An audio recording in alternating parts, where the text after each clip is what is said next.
All right, we are back for another show number 4. We are glad you are tuning in. We hope you watched the first 3. We are now on to show number 4, and we are dealing with the NFC South, perhaps the most influential division in football this year, because you have now 2 first ballot Hall of Famers in this division, and they are kicking it off in week 1. Of course, we are talking about the NFC South with the Saints, the Buccaneers, the Panthers, and the Atlanta Falcons.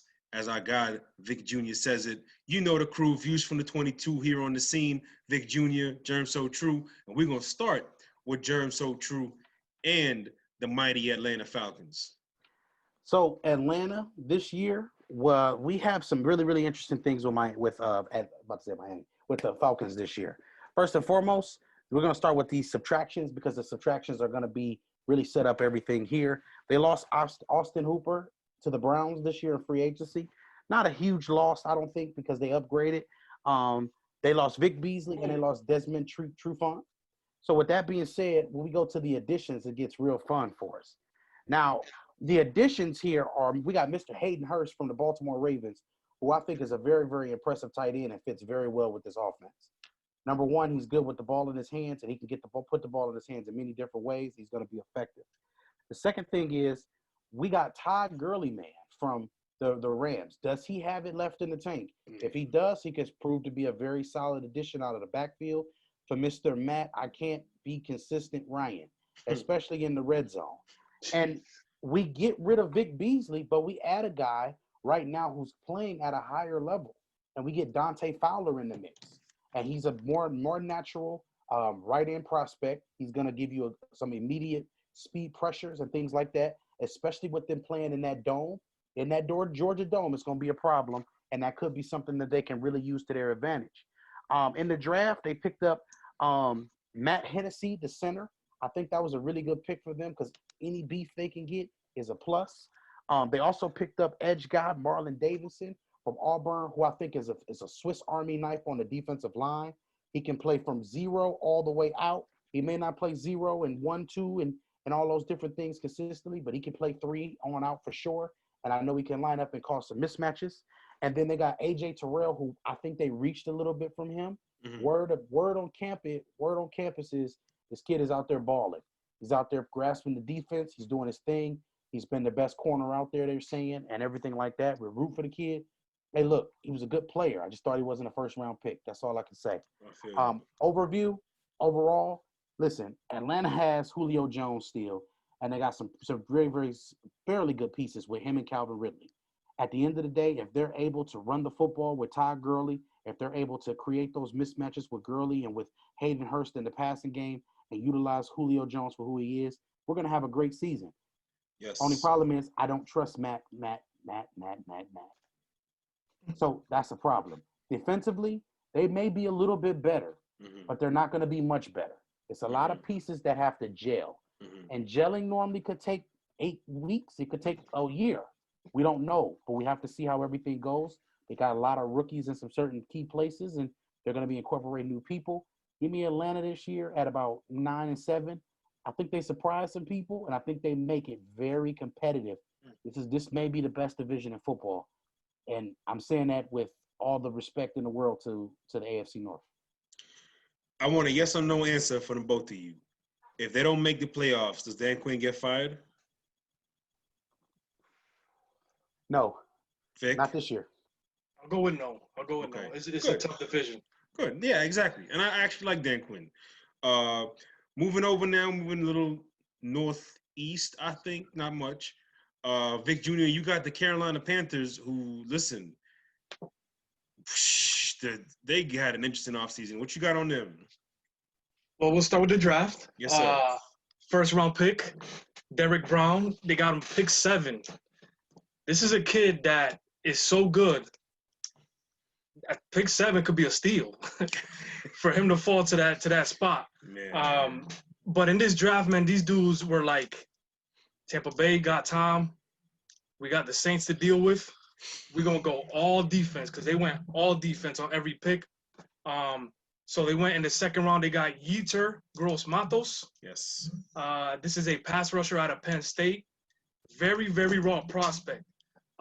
He has like that ability, that quick twitch ability that you look for from the right end spot, but he does need to work on a lot of his pass rush moves. It's gonna be interesting to see how he develops, because if he's able to develop quickly, you're talking about another good pass rusher for that defensive line. They also got in the second round Jeremy Chin. This was one of Germ's favorite safeties. This is a kid that we watched a lot because he is a Division II prospect, but there was enough film for us to evaluate him, and he stood out. He definitely stood out. Looked like a man amongst boys in that division and in the conference that he played in. They also went and got Troy Pride, cornerback out of Notre Dame. This kid he could possibly be a steal in the fourth round, but he does have some speed issues and stuff like that. So it's going to be interesting to see. He's very technically sound. He can start at nickel corner for you. So again, they went straight defense on this draft, which is interesting. He just takes a long time to get on his horse. That's what it is. Yes, his quickness, his ability to turn and run is going to be very, it's going to be in question basically. But the losses have been, this is a pretty good long list of losses here. We'll start with Cam and Kyle Allen. Those were your two starting quarterbacks last year. That's going to be interesting to see if Terry Bridgewater is going to be able to improve that offense. I'm not big on that. I think Kyle Allen showed some potential. I thought he deserved another chance, but we'll see. They also lost Greg Olsen, and they lost Luke Kuechly to retirement. Mm-hmm. Huge pieces. Mm-hmm.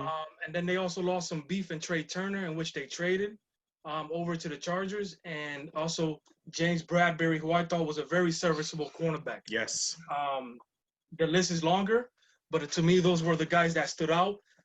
Their additions, Robbie Anderson is going to come in, add some depth to that receiving core. Eli Apple and Trey Boston are going to add some depth to that secondary. Other than that, I don't see anything that's meaningful to justify what they lost, from that football team. So, again, it's going to be about what Terry Bridgewater can do.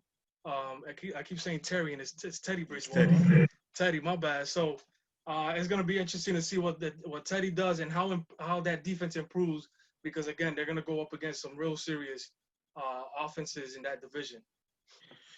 Yes, indeed. And one of those offenses is the New Orleans Saints. And the New Orleans now has the second best quarterback in that division. All right, let's start there. Okay, and I'm gonna say that again. New Orleans now has the second best quarterback in that division, hands down, no question about it. But you look at New Orleans, so I don't think they had any key losses outside of Von Bell. You did replace him with Malcolm Jenkins, and although Malcolm is past his prime, he's still Malcolm Jenkins. There's still a big name, and there's still some potential there. But I'll get to my honest opinion on Malcolm towards the end of my little soliloquy here. They lost Eli Apple, which is actually addition by subtraction. You get it better there by not having Eli Apple on your roster. You lost A.J. Klein, who, you might feel it on special teams. You might feel it in depth in certain spots. But Kiko Alonso, Demario Davis, and I lost his name. Kiko Alonso, Demario Davis, lost his name. They got three pretty decent linebackers over there. But nonetheless, with Demario and Kiko, they'll be all right. As for their Alex Anzalone, the kid out of Florida. Yeah. Yes, the kid out of Florida. Yes, that's what I'm asking. Yeah, that's definitely a good prospect or a good second-year player right there. Yes, indeed. Yes, indeed. Rumor had it that Belichick was going to draft him actually that year. But yeah. So, as far as their additions now, they added Emmanuel Sanders, who is officially, I think he was the second person that Germ So True inducted into the 7-Eleven Club. First one was AB. First one was AB, and because Emmanuel Sanders, he is like we talk about cars a lot. You know how like BMW has your base and then your M drive or your M series. It's like that. Like Emmanuel Sanders is a BM, and Antonio Brown is the M series of that BM. Like there's not much differences outside of some pretty stuff. Um, and I think with Emmanuel, look, that should 1,000% get the attention off Michael Thomas. And if Michael Thomas's usage, if his targets are the same or anywhere near the amount that it was last year, then we got to really start looking at Drew Brees as a hindrance to this offense, because there is no reason now that you have Emmanuel Sanders, that you have a confident Jared Cook, that you have Alvin Kamara, and you better keep Alvin Kamara, that Michael Thomas should be getting that same amount of ratio in targets and usage and running just 1,000 slants per game. We don't need that anymore, and they should be able to expand on it. So we'll see how that goes. They also added Marcus Hunt, defensive lineman out of Indianapolis, the Colts. He played for the Colts. That is quality depth to have. And anytime you get into a situation where your defensive line has talent and you add a B-level depth player, all of a sudden that B-level depth, he's going to look like an A player at times, and sometimes in very key moments. And so I think that's a very underrated signing. And then lastly, as I touched on earlier, that Malcolm Jenkins signing, I said it with Troy Polamalu and I said it with Ed Reed, and those are first ballot Hall of Famers, right? At some point, you lose a step. At some point, you got to either take off the cleats and hang them up or just go put on a headset if you want to stay around the game. Which is exactly what Ed Reed did, right? I think when the same way we hold quarterbacks to the highest level of accountability, the flip side goes for safeties on defense. And if you start to see a defense giving up big plays because of missed open field tackles over and over and over, obviously, yes, coaching staff, obviously, yes, player, but the biggest responsibility goes to those safeties. Why? Because they're supposed to be the lid to those defenses. In Philadelphia, particularly last year, they had issues with open field tackling. So it's this Malcolm Jenkins signing, this swapping Malcolm Jenkins for Von Bell, something I'm going to be keeping a very close eye on, because it's boom or bust. And it's going to have huge ramifications for the New Orleans Saints defense moving forward. Now, we're going to move on. We, the people. All right. You better say it with your chest, Vic. You better say it with your chest, Vic, because we are excited. We are excited because the GOAT got some toys to play with. We're going to talk about the Tampa Bay Buccaneers. Of course I'm excited, Vic. Extra. Of course. I'm very excited. I'm going to start with the losses, and then we're going to move it down. Okay? They lost nobody of significance, honestly. DeMar Dotson, that's a big deal, but they got Tristan Wirfs, baby. We're going to be all right, okay? Carl Nassib, somewhat of that's some depth to miss out on. Still got Shaquille, still got JPP with 9 strong fingers, still got Ndamukong Suh, still got Vita Vea, 2 linebackers in the middle. Yeah. Peyton Barber, who cares? They added Superman in the running backs committee, and they got Brashad Perriman lost as well. Nobody cares, okay? That's who they lost. Nobody cares. Nobody's going to even remember what the hell I just said for the last 30 seconds. Who's got the free agency signings? I got them right here. Go ahead, Mr. Jern. Well, first of all, they signed Tom Brady. Oh, did they? That's a big deal. They signed a 9-time Super Bowl appearance, 6-time Super Bowl winning quarterback. Then they come back a couple of days ago and they signed Leo Fournette. Bro. Now listen. I was worried about the running back room, I'll be honest. Yes. But now we got somebody who can run for 150 yards on just dives, traps, and slams. That's beautiful. We don't have to do anything extra. Just know we coming for you. That's all that matters. Then after that, we bring Gronk back to play football in general, just because he's not playing for Bill no more. And now he's out here again. I mean, they've added those pieces, just those pieces along with re-signing JPP and Ndamukong Suh and Shaquille Barrett. Those are going to be really, really big pickups moving forward. They added some depth on the defensive line. I'm here. Excuse me, on the offensive line. I'm here for this. This should be one of the best years that we get. And believe it or not, man, this is probably the first time that Brady is going to have a kicker he may actually like since Vinatieri. Because Ryan Suckup is back, and he's been known to knock down some big kicks late in the games. So I mean, we're gonna have some fun here. He's also been known to up as well, suck up.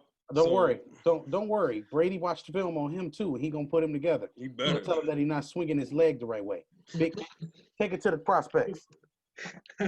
So, I mean, you know, listen, it's gonna be fun times over there. I'm really looking forward to this. They drafted in the first round, 13th overall, Tristan Wirfs. Tremendous talent. I think this is a kid that can possibly be an all-pro guard, but I think he's so good both technically and with the physical aspect of the game, how strong he is and stuff like that, moving laterally and things like that. He is gonna start at right tackle. I think he's even a Pro Bowl right tackle. That's gonna be a significant upgrade there for the Buccaneers, who already had a very underrated offensive line. Antoine Winfield is going to add some depth to that secondary safety out of Minnesota. You know, he's one of the small guys, but he is the son of the Winfield that used to play for the Vikings. His name is escaping me right now.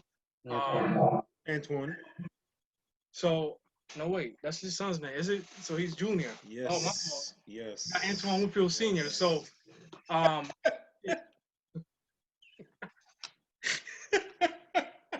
my bad.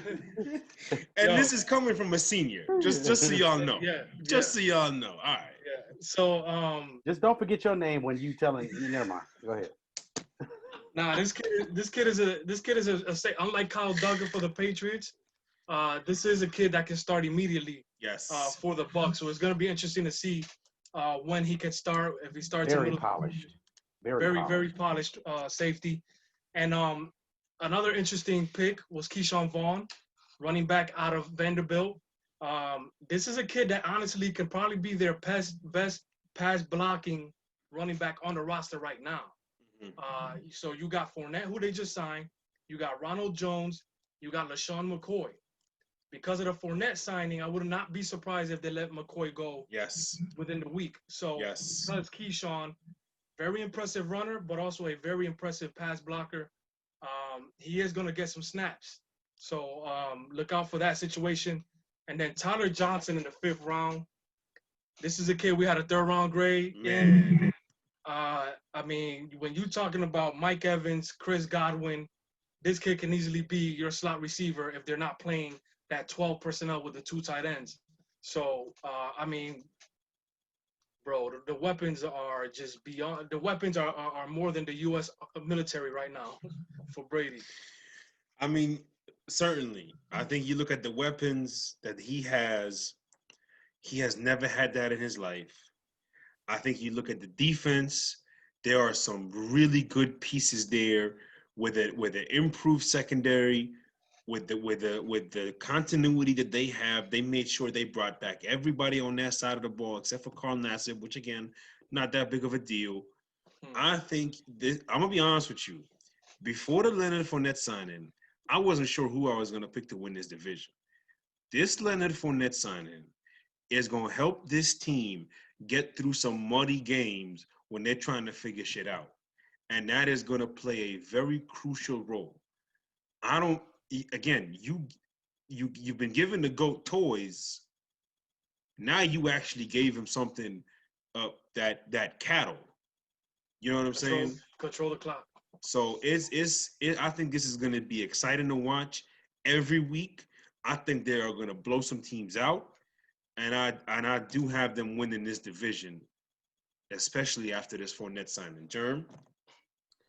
I'm just happy for a pass rush.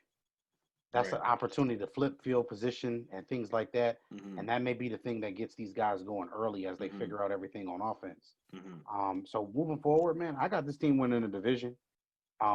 I think at the end of the day, they may represent the conference in the biggest game of the year. I think the Saints are the number 2 team clearly, and I think it's Yes. not a huge gap. And if the Saints can get Clowney, this will make it really, really interesting as well. Man, I'm so glad you mentioned that. Because if we call this a spade, that gives them another guy to play with on that pass rush, and they already got some horses there. And if Yes. they even get Marcus Davenport, who we liked a couple of years ago, around in this time frame, it's about that time for that kid. If they can get these guys to move on and get better, bro, it's gonna be really interesting. So I'm interested to see what happens. But get Vic in there and we can close this out. Yeah, real quick. The Saints did add some beef to that offensive line. So when you talk about Eric McCoy, who they drafted the year before, outstanding center, immediately was able to start for them. They signed Andres Pete to play left guard. 5 years, $57 million. They re-signed him. So that goes to show you what they feel about him. He's playing left guard. And then you draft Cesar Ruiz, one of Mo's favorite guys out of Michigan. That interior is going to be significant because, again, that's where Drew Brees, a smaller quarterback, he's going to need that pocket to be formed as strong as possible with nobody getting any penetration from there. So those guys are some significant upgrades there. And real quick, fellas, Jameis Winston is over there. Yeah. Chances he gets some starts this season to close this show out. Jeremy, I'm gonna let you answer, and then I'll take it. Honestly, he probably doesn't get any starts unless Drew Brees gets hurt. I hope I don't want anybody to get hurt. I want a year free of attrition and may the best team win. That's all I want. Go ahead. Yeah, if Jameis Winston is starting, then it's bad news. And it's not a knock on Jameis. It's just the reality of the situation because I do like Jameis. So listen, one thing's for sure, this NFC South is going to have a lot to say, and they're going to have a lot to do with who ends up representing that conference in one way or another. So this has been another one. In the words of DJ Khaled, we appreciate y'all tuning in. Don't forget The Scene, THESCEN. We're on Facebook as well. Don't forget to join our football group, Views from the 22. We out.